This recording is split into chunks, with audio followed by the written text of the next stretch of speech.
meu nome é Gilberto Tida, para quem não me conhece. Eu sou médico ginecologista, trabalho na prefeitura do município já faz 21 anos e atualmente eu coordeno o serviço de residência médica de ginecologia e obstetrícia aqui do município de São José dos Pinhais. Tá? Vocês podem ir mandando as perguntas que queiram, mas o Vinícius aqui da Medicina de Família me colocou algumas questões aqui, né?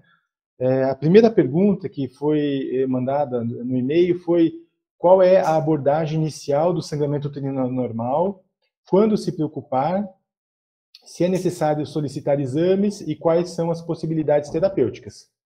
Obviamente que isso aqui daria uma aula de uns 3 dias, mais ou menos, para responder todas as possibilidades, né?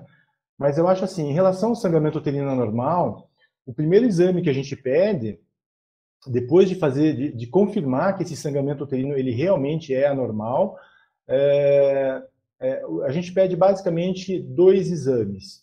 O primeiro deles é o hemograma, que me dá uma noção de quantidade que essa paciente está sangrando, porque se ela diz para mim que ela está sangrando 7, 10, 12 dias por mês, e eu venho com uma hemoglobina de 14, 13, vai ser muito menos importante do que ela vir com uma hemoglobina de 8, de 7, né, que tem bastante no município. Nós recebemos no nosso serviço de cirurgia ginecológica pacientes com uma hemoglobina de 7, 8, é bastante comum. E o segundo exame, acho que é uma ecografia pélvica transvaginal, não é? Daí, esses são os 2 exames de avaliação inicial, um hemograma e a ecografia pélvica transvaginal, tá? Veio uma pergunta aqui: como diagnosticar dor pélvica ginecológica, quais são os sinais de alerta e quando solicitar exames complementares? Bom, antes de falar da dor pélvica ginecológica, a gente tem que falar assim, que quando uma mulher tem dor pélvica, a gente tem que realmente diferenciar se ela é ginecológica ou não, né? A maioria das dores pélvicas, elas não são ginecológicas. A maioria das dores pélvicas, elas são relacionadas ao sistema digestivo, não é? São dores relacionadas ao trato digestivo, às doenças mais relacionadas ao trato digestivo. Algumas são relacionadas ao trato urinário e, estatisticamente, a terceira causa de dor pélvica é ginecológica. Então, a gente sempre tem que passar primeiro pela gastroenterologia, pelos sinais relacionados ao intestino, depois fazer uma avaliação da parte urológica, para depois chegar na ginecologia, não é? Os sinais de alerta principais são os sinais relacionados ao ciclo, né? Se nós pegarmos as principais dores, por exemplo, que são endometriose e dor pélvica como sequela de doença inflamatória pélvica, as 2 dores estão relacionadas ao ciclo, né? Ao ciclo ou à vida sexual, né? Então, a dor pélvica relacionada à endometriose, ela tem uma dor uma dor relacionada à menstruação, né? Que é diferente de dismenorreia, que é diferente de cólica menstrual. Que a dor da endometriose, por exemplo, ela é uma dor que começa um pouquinho antes da menstruação, ela piora muito na menstruação, e quando a menstruação acabou, ela ainda persiste por alguns dias, não é? Que é diferente de uma cólica menstrual comum, habitual. Tem as dores e sequelas de DIP, né? Que é uma dor pélvica crônica, bastante relacionada à vida sexual da paciente, não é? Então, tanto a endometriose como a sequela de DIP, elas fazem uma dismenorreia, uma dispareunia crônica, contínua, não é?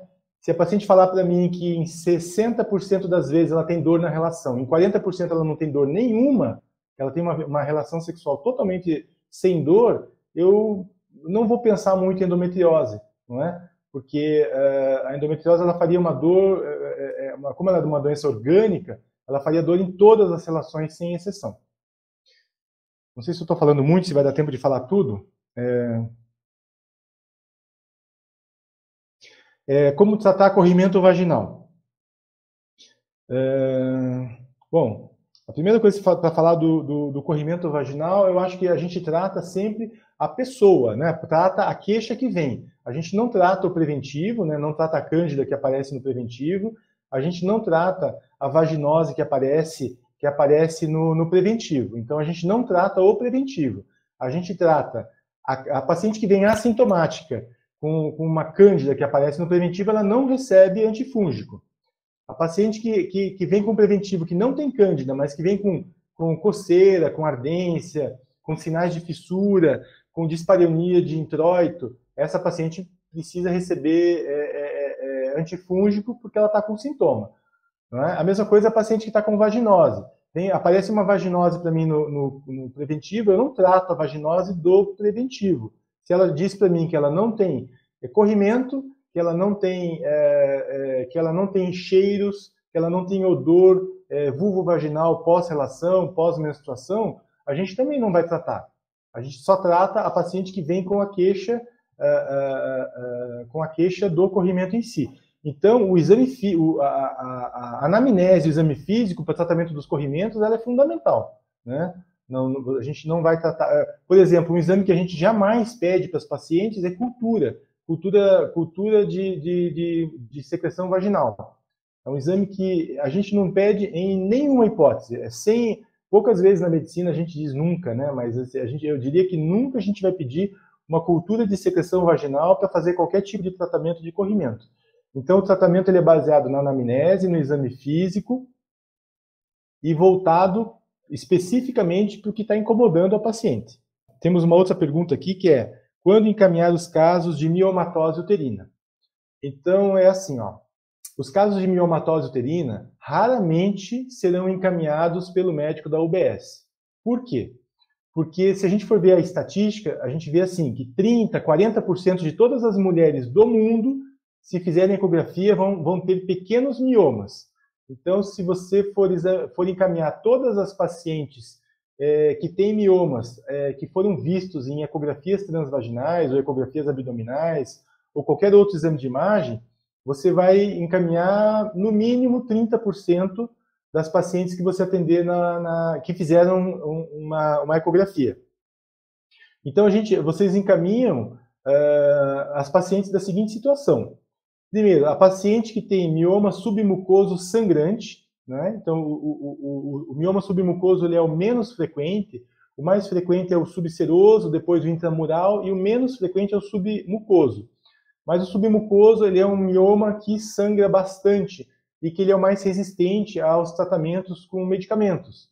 Então, a paciente veio até você na UBS, ela tem um sangramento uterino anormal, você fez o diagnóstico de sangramento uterino anormal por leiomiomas e você iniciou um tratamento que você julgou mais adequado, você fez um acetato de medoxyprogesterona, fez um levonorgestrel com etinil estradiol que tem nas UBSs, e esse medicamento não surtiu o efeito esperado, você encaminha essa paciente. Então, são os miomas submucosos, que são os que sangram, e os miomas de grande volume. Né? O que é um mioma de grande volume? Mioma de grande volume é um mioma que você palpa no exame abdominal da paciente. Ou você faz um toque bimanual, em que você vai ver que esse mioma está acima da pub, né? Esse é um mioma grande.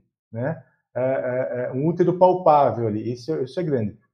O mínimo, o que nós consideramos, só analisando o exame, assim, um tamanho, eu diria que um tamanho de útero, na ecografia como um tamanho mínimo para encaminhamento, é pelo menos 300. Esses encaminhamentos que nós recebemos com útero de 200, 180, 230, que são discretamente aumentados de volume, a maioria nós reencaminhamos para as UBSs e continuamos no tratamento clínico mesmo. Tem mais uma pergunta aqui, ó. Abordagem da incontinência urinária em mulheres. Abordagem da incontinência urinária. Isso daqui o médico da UBS pode fazer muito facilmente, né? Nós temos a incontinência, nós temos basicamente dois tipos de incontinência: incontinência urinária de esforço e a incontinência urinária de urgência, não é? A mais comum é a de esforço, que é aquela paciente que quando está com a bexiga cheia e tosse, espirra, pula, corre, faz algum tipo de esforço, ela perde urina exatamente no momento em que ela espirrou, exatamente no momento em que ela tossiu, não é? Essa paciente ela pode ser colocada em posição ginecológica, com a bexiga com a bexiga moderadamente cheia, a gente chama de confortavelmente cheia, e ela em posição ginecológica, você pede para ela tossir, ela faz um valsalva durante o exame, e durante a tosse você vai observar se ela perde ou não perde urina, tá? Na grandíssima maioria das vezes, se ela já tem a queixa, ela já vai perder urina. Então essa já é uma paciente que você já fez um diagnóstico, e ela tem incontinência urinária de esforço de certeza. E é diferente da paciente com incontinência urinária de urgência, não é? Que é aquela paciente que ela tosse, espirra, pula, faz força e ela não perde urina. Mas ela, quando ela tem a sensação de vontade de urinar, ela não consegue se segurar. Na maioria das vezes ela perde grandes quantidades de urina. Apesar de ser menos frequente, ela acaba perdendo uma quantidade de urina maior, não é? E essa paciente, ela tem um tratamento clínico, né? A paciente da incontinência urinária de esforço, ela, na maioria das vezes, ela vai para tratamento com cirurgia, né? Tanto a incontinência urinária de esforço quanto a incontinência urinária de urgência, as duas se beneficiam de fisioterapia. Tá? A fisioterapia é excelente, é a primeira linha de tratamento para todos os tipos de incontinência. E se ela for paciente de pós-menopausa, todas as pacientes de incontinência, de qualquer tipo de incontinência, se beneficiam muito com o estrogênio tópico, que é feito via vaginal, e que tem nas unidades de saúde. Então, nas unidades de saúde, existe estrogênio tópico, que é feito com aplicador, via vaginal, e todo médico de UBS pode prescrever, não é? Existem pouquíssimas contraindicações para estrogênio tópico. Esse estrogênio pode ser prescrito por vocês mesmos nas UBSs, tá bom? Acho que é importante falar como que estrogeniza, né? Então, como que a gente faz a estrogenização da vagina quando a paciente tem queixa urogenital? Por exemplo, ela tem incontinência urinária de urgência, de esforço, e ela tem uma atrofia importante de vulva e vagina. A estrogenização da vagina, ela depende da aplicação do creme à noite por 21 dias. Então, isso é uma vagina estrogenizada, depende de 21 dias de estrogênio tópico vaginal. Depois dessa dose de ataque, a gente faz o estrogênio nas segundas e quintas, né, 2 vezes por semana de forma contínua. Tá bom? Como fazer o diagnóstico de cistocele e quais as possibilidades terapêuticas? Bom, na cistocele a paciente tem uma procidência, uma protuberância que vem da parede vaginal anterior. Então, é a região anterior da vagina. A parede anterior da vagina ela é basicamente a uretra no terço inicial, e depois desse terço inicial ela se continua sendo a bexiga. Não é? Então, a gente faz o diagnóstico de cistocele, colocando o paciente em posição ginecológica. Para fazer o diagnóstico de cistocele, eu não preciso de espéculo. Então, como que eu faço o diagnóstico? Eu coloco a paciente em posição ginecológica, afasto os grandes lábios com 2 dedos, afasto os grandes lábios e peço para ela tossir. E daí eu vejo o quanto que vem da parede vaginal anterior. Se eu tiver muita dúvida se essa parede vaginal que está vindo é a anterior ou é a posterior, eu coloco um espéculo fechado, afasto a parede vaginal posterior para baixo e peço para ela tossir de novo. Daí a parede anterior vem. Às vezes ela não vem, significa que aquilo não é uma cistocele, aquilo é uma retocele. Eu jogo o espéculo fechado para cima e peço para ela tossir de novo. E o que vai vir é a parede vaginal posterior. No ambulatório de ginecologia que eu atendo, a grandíssima maioria das pacientes que são encaminhadas com cistocele, prolapso de útero, retocele, elas têm o diagnóstico, na maioria das vezes, feito, eles vêm com o diagnóstico errado. A gente não sabe exatamente o que a paciente tem. Mas se você coloca a paciente em posição, afasta grandes lábios, você vai ver qual é a parede que vem. Se a anterior é uma cistocele, se a posterior é uma retocele. Então, sem espéculo. Se você estiver em dúvida, você coloca o espéculo fechado, baixa, paralelo à vagina, baixa. Se vier anterior, é cistocele. E se você levantar e vier o posterior, é retocele. Tá? Quando saber que a mulher está no climatério?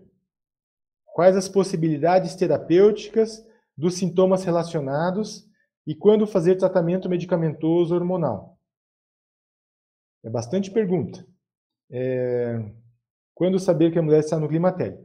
Bom, a paciente está no climatério quando ela começa a já fazer uma irregularidade menstrual, ela vinha menstruando regularmente durante uma vida inteira, e ela começa a fazer uma irregularidade. Essa irregularidade começa a ter atrasos, então ela começa a menstruar a cada 40, 50 dias, vai ter meses em que ela vai menstruar 2 vezes no mesmo mês, então ela começa a fazer uma irregularidade menstrual associado a sintomas. Então ela pode ter calorão, ela tem um fogacho, calorão, com sudorese, geralmente associada. Né? Geralmente é no peito, para o rosto. Isso acontece durante o período de alguns segundos, no máximo 1, 2 minutos, e de repente passa, tudo volta ao normal.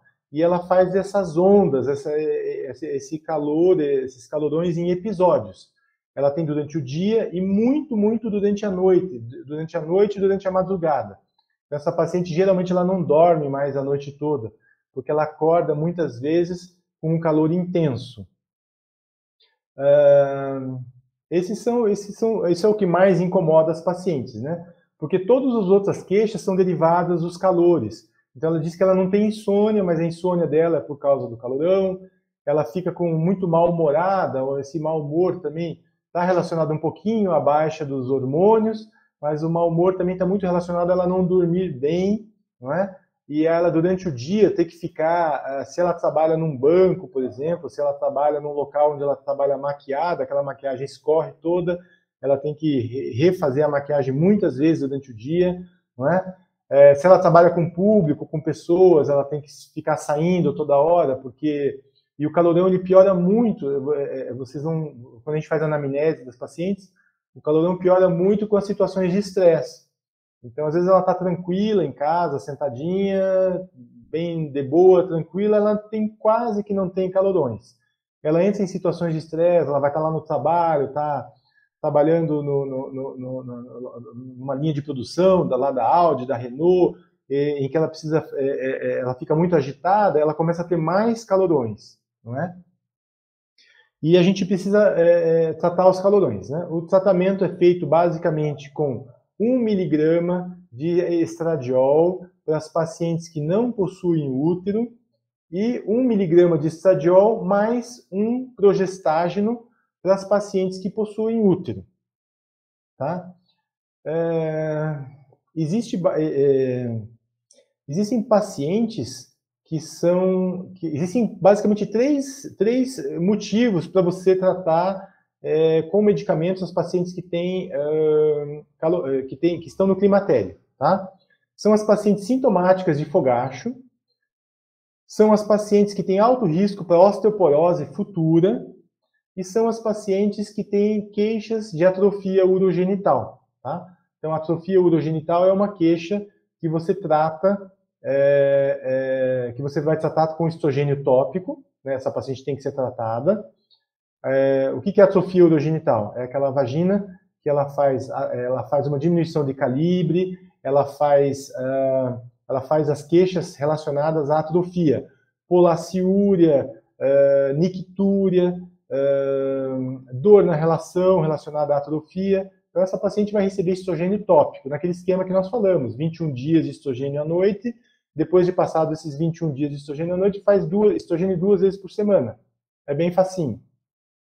E nas pacientes de calorões mesmo, de fogachos, e nas de alto risco para osteoporose, você vai fazer o estrogênio via oral. Pode ser via oral, pode ser transdérmico, pode ser por adesivo, por gel transdérmico. Acredito que o que nós temos na unidade básica é o estrogênio estrogênio via oral, né? E também é muito bom, que a paciente começa a tomar o estrogênio via oral, o calorão desaparece em 3 dias. Então, no primeiro, segundo, terceiro dia, ela já não tem mais queixa de calorão. Até vou trocar a pergunta aqui. Mandaram uma pergunta: até que idade manter os métodos anticoncepcionais? É seguro manter os métodos combinados até que idade? Método anticoncepcional, segundo a Federação Brasileira de Ginecologia, é mantido até os 50 anos. Então, até os 50 anos. Você vai parar o método se ela está na menopausa já, se você confirmou realmente que ela está na menopausa.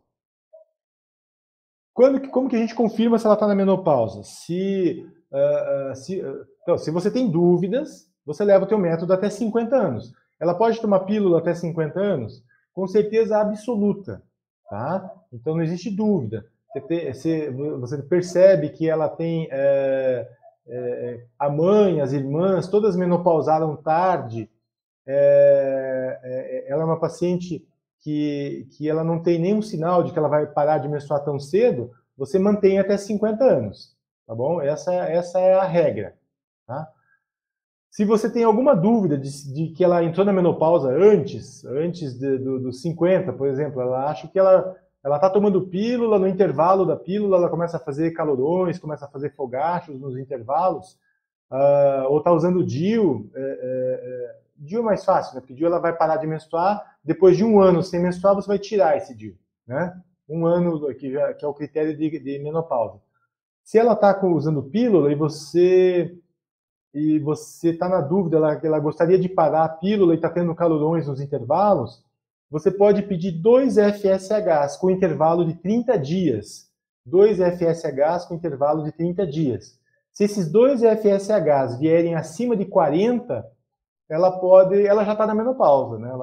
Ela já não engravida mais, mesmo que ela menstrue, ela não engravida mais. Para pedir esse FSH, a paciente tem que estar há pelo menos aí um mês sem tomar pílula. Então esse processo aí às vezes é perigoso, né? Porque você vai pedir para ela parar uma pílula, daqui um mês você vai dosar o FSH dela, né? Daí você dosa o FSH e você vai precisar ter mais um em 30 dias. Então você vai ter que ter 2 FSHs com acima de 40. Tá? Isso é bastante variado. Alguns locais falam acima de 30, alguns acima de 50, mas 2 FSHs acima de 40 já é sinal de que ela não vai mais ficar grávida, mesmo que ela tenha alguns episódios de menstruação. Qual que é o risco do uso de progestágenos numa mulher jovem? Tá. E quais as vantagens dos métodos combinados? Tá. Risco de uso prolongado de mulher jovem, o único risco mais importante que a gente pensa é o risco de osteoporose futura, tá? Mas todas as vezes em que ela parar o progestágeno, ela recupera. Então existe uma recuperação da massa óssea depois que ela parar o método. Então, isso não é motivo para não colocar o método. Tanto o desogestrel, né, que é o via oral, quanto o acetato de mesoxiprogesterona 150, que é o trimestral, são métodos sensacionais, excelentes, podem ser usados para mulheres que já tiveram trombose, que já tiveram tromboflebites, não é? Ao contrário dos métodos combinados, em que a gente não usa estrogênio para mulheres que já tiveram uma trombose prévia, ou tem uma forte história familiar de trombose. Tá? Qual o fluxo para casos de infertilidade? Eu achei essa pergunta bem boa, viu? Porque eu acho que na UBS dá para fazer tanto para casos de infertilidade.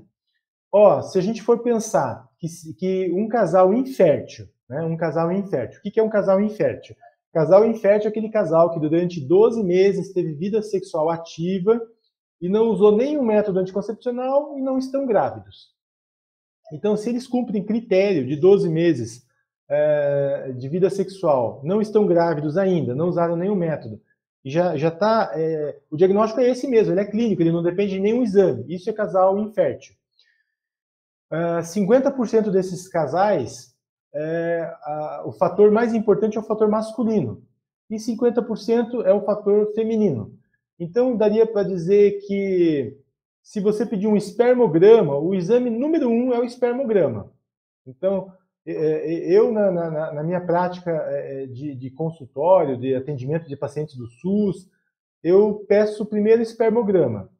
Se o marido não vai fazer espermograma, a gente não continua a investigação, porque não pode você pedir um monte de exames para a paciente, e a investigação da mulher é uma investigação mais demorada, ela depende de muito mais exames, para depois lá no final, às vezes eu já estou cansado de ver pacientes sendo submetidas a histerosalpingografia, que é um exame de contraste agressivo, invasivo, doloroso, e depois ela fazer uma histerosalpingografia, ela passou por um exame de contraste e por último pede um espermograma e a gente descobre que o marido é o principal responsável pela infertilidade. Então é facinho, o fluxo de infertilidade tem diagnóstico de infertilidade, você pede espermograma. Espermograma veio normal, daí você pede a rotina de exames, tá? Quais são os exames, além de, lógico, tem que ter coletado preventivo, tem que ter visto o colo, né? É importante ver o padrão de ciclo da paciente. Se você tem um padrão de ciclo que ela menstrua mensalmente, em que ela tem sinais de ovulação, ela tem muco fértil, ela tem cólica menstrual típica de ovulação, não é? Daí você vai pedir os exames. Quais são os exames? Na sequência, você pede prolactina, TSH, T4 e FSH. Esses são os principais, não é? O FSH, ele vai me dizer se essa paciente não está com alguma menopausa precoce, né? Que está querendo já fazer menopausa precoce, ela vai me dar uma noção de reserva ovariana dela. O TSH é fundamental, né? TSH para ovular bem. E a prolactina, porque paciente que tem prolactina alta ovula mal. E daí a gente pede uma transvaginal para fazer uma série de avaliações e para ver o ovário policístico também. O ovário policístico já foi visto na anamnese, no exame físico, que ela tem sinais e sintomas de ovário policístico, e a gente complementa com a ecografia, não é? Basicamente são esses, assim, os principais. Depois de pedido que o espermograma veio normal, se esses exames todos vierem normais, né, esses que eu já comentei, FSH, TSH, T4, FSH, e uma ecografia normal, o exame que dá, ainda um exame que dá para ser pedido pelo médico da UBS, que é simples, é uma histerossalpingografia. A histerossalpingografia, ela vai me mostrar a permeabilidade uterina e a permeabilidade tubária. A principal causa de infertilidade feminina, de causa feminina no mundo, é sequela de DIP. Então, essas pacientes, muitas vezes, elas terão obstrução tubária. Essa obstrução tubária ela vai aparecer na histerossalpingografia. Como é um exame de contraste e um exame contrastado, em que a paciente fica em posição ginecológica, dentro de uma clínica de radiologia, um exame bastante dolorido, ele é o último exame da sequência, tá? Ele é o último exame da sequência para fechar ali o que é possível fazer em ambulatório, em ambulatório do SUS. Isso é possível fazer, eu faço isso a vida toda, né? Não é a minha área de atuação, pacientes de infertilidade, mas quando eu encaminho paciente de infertilidade para um especialista em infertilidade, ela já vai com todos esses exames prontos. Ela já vai com espermograma, histerossalpingografia, ecografia transvaginal e as dosagens hormonais mínimas, né, que eu acabei de comentar. Daí vem uma pergunta aqui, ó. Os quadros de Bartolinite sem drenagem espontânea podem ser manejados na APS? O que é APS mesmo? Podem ser manejados na atenção primária quando encaminhar para o GO. Bom, as Bartolinites pequenas e que muitas vezes incomodam um pouco ou não incomodam a paciente, as Bartolinites pequenas em que a paciente não se sente muito incomodada, ela não precisa de tratamento, ela não precisa nem de drenagem. Se a paciente ela se senta numa cadeira e ela consegue se sentar, e essa glândula de Bartolin não gera dor, se ela tem vida sexual, e essa vida sexual é tranquila, e essa glândula de Bartolin ela é uma glândula de Bartolin pequena, não precisa de nenhum tipo de encaminhamento. Lembrar que metade das glândulas de Bartholin aumentadas de volume ou com sinais inflamatórios, elas estão relacionadas a DSTs. Então, é de bom tom a gente fazer aquele combo, que acho que todos vocês já sabem, que é o combo para paciente que se expôs a DST, não é? A gente faz 1 grama de azitromicina, um ceftriaxone 500 IM e faz os 2 gramas de metronidazol. Esse é o nosso básico e pede a rotina de exames. A gente pede HIV, sífilis, hepatite B e hepatite C e faz o combo. Azitromicina 1 grama para o casal, ceftriaxone 500 intramuscular para o casal e o metronidazol 2 gramas para o casal. Tudo isso tem na UBS. E daí, quando que encaminha? Encaminha se ela tem uma glândula de Bartholin que está sintomática e incomodativa. Essa glândula de Bartholin ela vai precisar de uma cirurgia, não é? Se você quiser fazer a drenagem na UBS, dá para fazer também, mas a drenagem da glândula ela dá muita recidiva. Se a paciente vem com uma glândula enorme, com sinais flogísticos, eu acho que você tem que drenar a glândula na UBS mesmo. A drenagem da glândula, se você tem dúvida, não drena, mas se você sabe o ponto de drenagem, você pode drenar. Você pega uma lâmina 15 de bisturi e vai fazer na transição cutânea-mucosa. Você vai olhando ali a transição da pele para a mucosa na porção mais baixa da glândula. Cuidar para não fazer o ponto de drenagem, que depois vai ficar drenando para dentro da vagina. E daí ela vai começar a ter um corrimento que não acaba. Então você vai drenar num ponto da glândula na transição cutânea-mucosa, não é? No ponto mais baixo da glândula, no local onde é a saída anatômica da glândula. Então a glândula tem uma saída anatômica, é ali que você vai tentar fazer a drenagem, não é? Porque daí, quando você drena, a paciente ela tem um alívio muito grande, ela tem um alívio imediato. Nessa drenagem sai muito pus, né, sai secreção purulenta, e você, além de drenar, você pode colocar uma Kelly mosquito ali, fez o furinho, você coloca uma Kellyzinha, abre a Kelly e traz ela aberta, para ampliar o local de abertura. E pode pegar soro fisiológico, colocar dentro de uma seringa de 20 ml e lavar a glândula por dentro. Não é? Esse é o tratamento aí, depois vai um anti-inflamatório. Mas, em geral, o tratamento melhor, com certeza absoluta, para paciente que tem glândula aumentada de volume, é fazer a marsupialização. Aqui, vem uma pergunta aqui, como manejar o que mesmo? Desculpa, síndrome de ovário policístico, né? Síndrome de ovário policístico, a principal coisa que tem que fazer é fazer a avaliação, porque tem que ver se essa paciente não tem síndrome metabólica, né? Eu acho que quem está na UBS tem que estar atento a isso, né? Se ela tem hipercolesterolemia, triglicerídeos altos, se ela está muito obesa, se ela está hipertensa e diabética. Eu acho que antes de ficar olhando para o ovário policístico, você tem que olhar bastante para as questões outras que estão relacionadas à síndrome metabólica. Então, a paciente que tem síndrome do ovário policístico, a principal coisa para ela é emagrecer, né? Então, isso tem que focar muito no emagrecer. Dieta, atividade física, isso é fundamental, tá?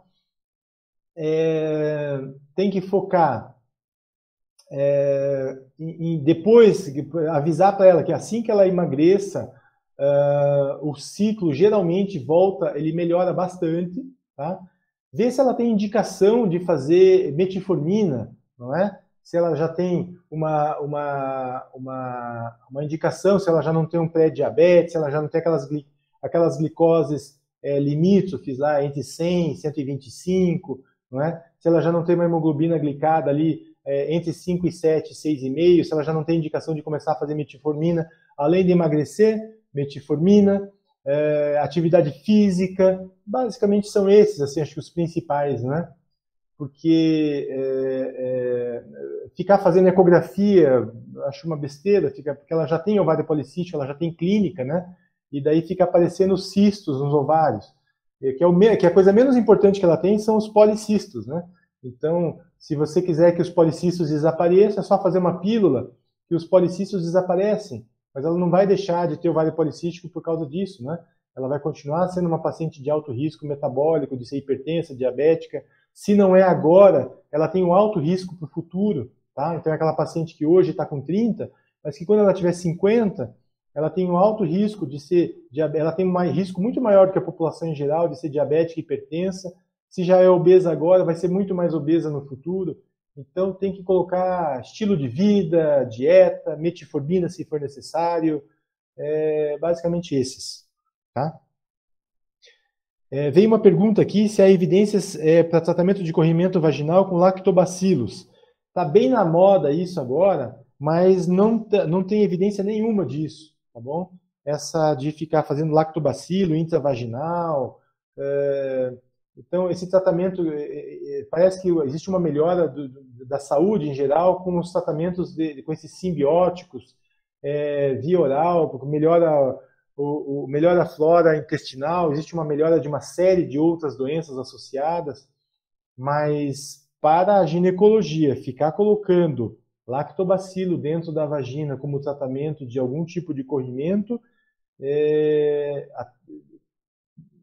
que eu saiba, até o presente momento, não, em algum protocolo de sociedades brasileiras, sociedade americana, a ESHRE, que é a sociedade europeia, eu nunca vi nada escrito. Que, olha, existe um protocolo que você usa um lactobacilo vaginal e isso vai melhorar, infelizmente, né? Se existisse seria muito bom. Isso iria melhorar, que lactobacilo vaginal vai melhorar os corrimentos que essa paciente por acaso tem. Tá? Eu tinha um pedido para fazer, aproveitando que tem vários médicos de UBS, várias enfermeiras de UBS, eu tenho um pedido para fazer para vocês. Nós temos ali no CAN um ambulatório de colposcopia e patologia do trato genital inferior. Então ali nós fazemos vulvoscopia, nós temos um colposcópio e uma profissional habilitada com título na área, com área de atuação reconhecida em colposcopia e vulvoscopia. Então, eu pediria para vocês que as pacientes que têm necessidade de cauterização de condilomas, que têm doenças vulvares, esses vitíligos, todas essas doenças que fazem hipocoloração de vulva, e principalmente as pacientes com NICs que vocês queiram encaminhar, que tem a NIC2, né, NIC3, as lesões de alto grau, NIC2 e NIC3, por favor, encaminhem para a gente lá do CAN, não encaminhem para o Erasto Gertner, né? Encaminhem primeiro para nós do CAN, porque nós, na maioria das vezes, não precisamos encaminhar para o Hospital Erasto Gertner. E as pacientes que vocês têm dúvidas também, tem um colo muito sangrante, um colo muito couve-flor, com vegetações, que você acha assim, puxa vida, esse colo mereceria uma biópsia, né? Só no visual ele é um colo muito, muito suspeito, encaminha a paciente, faz uma referência e encaminha lá para o CAN, que essas pacientes serão muito bem atendidas e devolvidas para vocês na UBS com um plano de tratamento. Tá? Nós temos ali no CAN também um serviço só de inserção de DIUs, que é o nosso serviço de planejamento, não é só de inserção de DIUs, na realidade é um serviço de planejamento familiar. Das pacientes gestantes diabéticas e hipertensas do alto risco, que vocês ajudem. Nós temos três médicas, três pré-natalistas que fazem pré-natal de alto risco, mas vocês precisam ajudar, por favor, primeiro, quando encaminha paciente com hipertensão importante, com hipertensão arterial crônica, para o pré-natal de alto risco, já encaminha essa paciente com controle pressórico, dá um papel para ela medir a pressão todos os dias, em que ela faça um controle pressórico já na UBS, ela já vai com um controle pressórico. E as pacientes diabéticas também, para elas já irem, às vezes ela vai aguardar para consulta uma semana. nessa semana ela já vai com o controle glicêmico, com o controle do jejum, do pré-prandial, 1 hora pós-prandial. Isso ajuda demais, né? Porque daí, às vezes, ela demora uma semana, 10 dias para chegar no alto risco, daí chega lá, daí a médica do alto risco vai começar a fazer isso. E ela já pode ser encaminhada, as hipertensas com controle pressórico anotado em papel e as diabéticas com controle pressórico do jejum, do pré e pós-prandial, pré-prandial e 1 hora pós-prandial, almoço e janta. Tá. Teve uma pergunta da Mayra aqui, ó. Como realizamos o encaminhamento para a colposcopia nas lesões de alto grau? Porque quando encaminhamos para a gineco, acaba indo para o GO da UBS, ou já solicitamos a colposcopia. Então, assim, ó, lesão de alto grau, é certeza que é colposcopia. Quem que faz colposcopia no município? No município, pelo SUS, tem a doutora Clarissa. Ela atende lá no CAN, né? Então você coloca lá o laudo do preventivo anexo ao teu encaminhamento. Ah, tá bom. Nós temos também a inserção, daí aí não é uma inserção para todos, mas nós temos Implanon. Implanon é um implante subdérmico de progestágeno. Não é? O Implanon ele é colocado hoje pelo município para as pacientes que são pacientes de alto risco social. São essas alcoólatras, drogadas, pacientes HIV positivo, tá? É um método anticoncepcional mais eficiente do mundo, um Implanon inserido numa pessoa, ela engravida, a taxa de falha é menor do que vasectomia, é menor do que laqueadura, é melhor do que Mirena, e isso é colocado pelo município de São José dos Pinhais nas pacientes de alto risco social. Tá? Então, essas pacientes que estão aí nos bairros, que você vê, essas que ficam andando pela rua, que moram na rua, que são alcoólatras, que são drogadas, e que você cai lá na assistente social lá da UBS e você julga e ela concorda, óbvio, né? Ela concorda que ela colocaria o Implanon, nós colocamos Implanon para essas pacientes também. Tá? É só encaminhar com uma solicitação para a Secretaria de Saúde. Ó. Paciente com alto risco social, coloca uma justificativa de alto risco social, né? E encaminha e nós fazemos a inserção, tá bom? Ó, já estamos no finalzinho, eu vou agradecer a paciência, espero que tenha sido de alguma forma útil. A gente falou, cada tema desse daria para falar durante horas e horas, mas a gente tentei ser breve, prático, para fazer da melhor maneira possível, né? Agradeço a Fernanda, aqui a Márcia, o Vinícius aqui da Medicina de Família. Espero que tenha sido bastante útil para vocês.